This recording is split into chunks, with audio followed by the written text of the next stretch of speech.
संघ प्रमुख मोहन भागवत ने भारत को हिंदू राष्ट्र बताया, हिंदुओं को एकजुट होने और संगठित होने की नसीहत दी। उन्होंने कहा, हिंदू समाज को अपनी सुरक्षा के लिए भाषा, जाति, प्रांत के भेद और विवाद मिटाकर संगठित होना होगा। मोहन भागवत के साथ प्रधानमंत्री मोदी ने भी हिंदुओं को नसीहत दी है। उन्होंने कहा कि अगर हम बटेंगे तो बांटने वाले महफिल सजाएंगे। आपको याद होगा कि यूपी के सीएम ने कहा था, बटोगे तो कटोगे। हम भारत माता के पुत्र हैं और इसलिए भारत माता के लिए जिएंगे मरेंगे। लेकिन भारत में भारत के लिए जिम्मेवार समाज कौन सा है? वो हिंदू समाज है, क्योंकि भारत हिंदू देश है, हिंदू राष्ट्र है।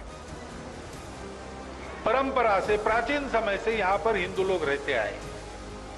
हिंदू नाम बहुत बाद में आया, लेकिन उस समय से जो रहते आए थे उन्हीं को हिंदू नाम मिला। शिविर संघ का और संघ प्रमुख की मौजूदगी, समाज के मुद्दों पर चिंतन हुआ, हिंदू राष्ट्र की भी बातें हुई। फिर मोहन भागवत ने बड़ा संदेश दिया। बोले, हिंदू समाज को अपनी सुरक्षा के लिए भाषा, जाति, प्रांत के भेद और विवाद मिटाकर संगठित होना होगा। समाज में सबके मन में एक दूसरे के प्रति सद्भावना, आत्मीयता चाहिए। ये वातावरण उत्पन्न करना पड़ता है, वैसा व्यवहार होना चाहिए। समाज के सब क्रियाकलापों में व्यक्ति से लेकर समूह तक सर्वत्र आचरण का अनुशासन होता है, कानून होता है, संविधान होता है, भद्रता के संकेत होते हैं। एक दूसरे को कष्ट न हो ऐसा रहना पड़ता है। जिस दिन मोहन भागवत ने राजस्थान के बारां में हिंदुओं को संगठित होने की नसीहत दी, उसी दिन प्रधानमंत्री मोदी ने महाराष्ट्र के ठाणे में कांग्रेस का नाम लेकर ठीक वही संदेश दिया। कांग्रेस और उसके साथियों का एक ही मिशन है, समाज को बांटो, लोगों को बांटो और सत्ता पर कब्जा करो। हमें अतीत से सबक लेना है। हमें हमारी एकता को ही देश की ढाल बनाना है। हमें याद रखना है, अगर हम बटेंगे तो बांटने वाले महफिल सजाएंगे।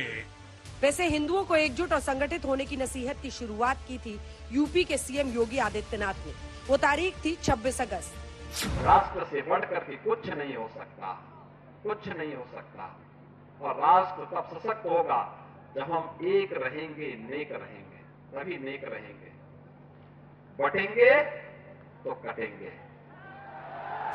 हिंदुओं को बटेंगे तो कटेंगे वाली नसीहत अब संघ प्रमुख तक पहुंची तो सियासत में खलबली तेज हुई। न भारत के मुसलमानों को कोई खतरा है, हाँ, एक खतरा भारत के मुसलमानों को, हिंदुओं को, दलितों को, आदिवासियों को, सिखों को, ईसाइयों को है। वो किससे है? नरेंद्र मोदी और मोहन भागवत से खतरा है। मोहन भागवत जी ने जो बात कहा वो 200% सही कहा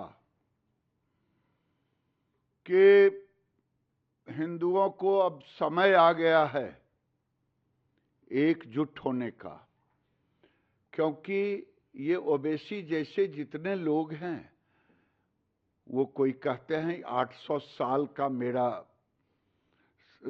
रहा है राजपाट, फिर मैं आऊंगा।